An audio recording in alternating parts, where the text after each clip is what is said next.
Rangers' plans for the upcoming transfer windows could be set for an unexpected shift, with fresh developments emerging around Nico Raskin's future at Ibrox. Interest from abroad has been building for some time, but a new twist has added further intrigue to the situation, raising questions about what comes next for both the player and the club as key decisions loom. Let's break this down in today's video, along with all the other Rangers news from the last 24 hours. There is so much to discuss in today's video, so be sure to like the video and subscribe to the channel for daily Rangers content.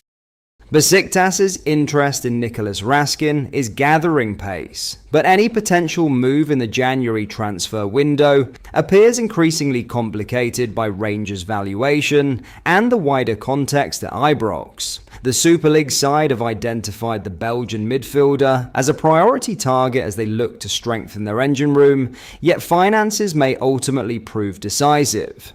In Turkey, it has been reported that while Raskin is firmly on Besiktas' radar, the Istanbul club are wary of Rangers' asking price, which is understood to sit in the region of £13 million. That figure alone is seen as a significant obstacle, particularly for a mid-season deal. Besiktas are believed to have explored alternative ways of making a move viable, including the idea of offering Raskin an attractive personal package to tempt him towards a switch. However, even a strong wage offer does little to resolve the central issue. Rangers are under no immediate pressure to sell. With Danny Röhl expecting financial backing from Andrew Kavanagh in January, there is little incentive for the club to part with one of their most valuable assets halfway through the campaign. From Rangers' perspective, selling Raskin now would be a major statement. Despite a frustrating season in which the Belgian has not consistently hit his top level, he remains a key figure within the squad and a player whose profile still commands serious interest across Europe. Moving him on during the winter would weaken Röhl's options and send a mixed message about the club's short-term ambitions, even if longer-term planning is already underway. That longer-term view is where the situation becomes more nuanced. Rangers are no longer in contention for the William Hill Premiership or the Europa League, which shifts the focus towards rebuilding and preparing for next season. In that context, Raskin's future inevitably comes under scrutiny. His contract runs until 2028, but allowing another year or two to pass without clarity risks diminishing his resale value. If Rangers are to extract maximum value, the timing of any sale will be crucial. There is also a growing sense that Röhl is planning for life beyond Raskin.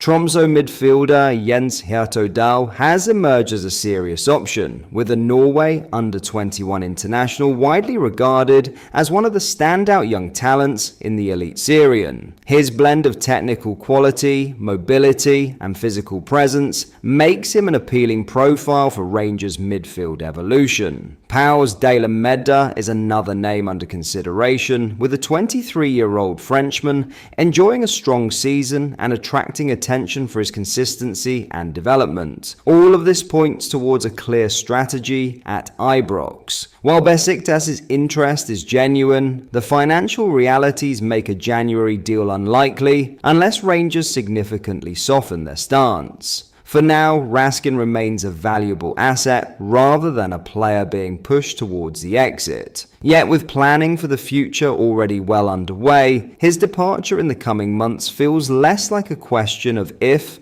and more a matter of when, and on Rangers' terms. In other news, Danny Röhl has been given firm assurances that he will be backed in the January transfer window, as Rangers' US owners look to support their new head coach in reshaping a squad left badly unbalanced by last summer's recruitment. Andrew, Kavanagh, and 49 Years Enterprises have made it clear to Röhl that funds will be available, with midfield emerging as a priority area as the club looks to correct mistakes made under the previous regime.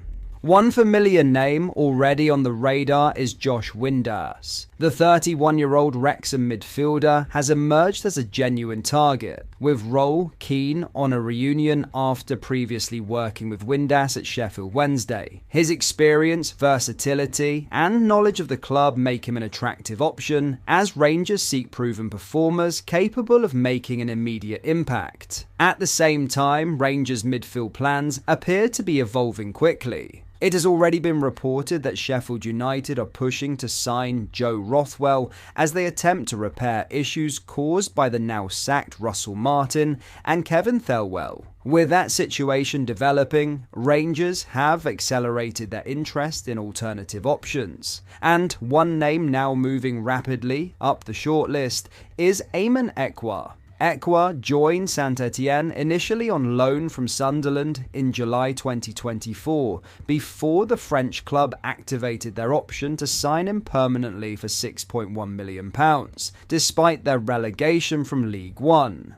However, the move has since unravelled dramatically. The 23-year-old has refused to play for the club and has terminated his contract, though he remains on furlough while a complex legal dispute continues to play out.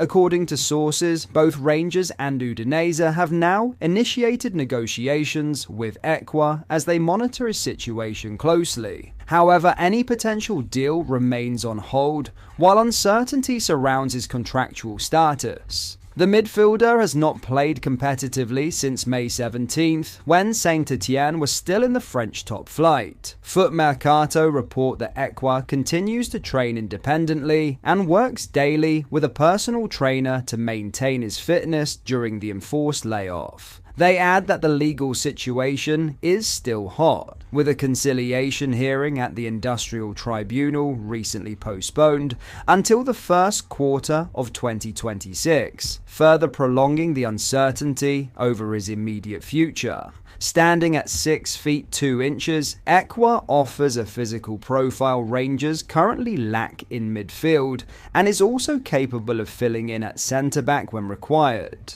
Of Ghanaian and Cameroonian descent, he's represented France 5 times at under-20 level, having previously been capped at under-16 level, underlining his pedigree and long-term potential. With January approaching and Roll determined to stamp his authority on the squad, Rangers' recruitment plans are beginning to take shape. Whether Aecua's legal situation can be resolved in time remains to be seen, but his emergence as a serious target reflects a broader effort to rebuild the midfield with power, athleticism, and flexibility, qualities Roll believes are essential if Rangers are to move forward. But that is all for today's video. Thank you for watching. I hope you enjoyed. If you did, please make sure you hit the like button and subscribe to the channel. We post all the latest Rangers news every single day, so join our fast growing community so you never miss out. Thank you. I'll see you in the next video.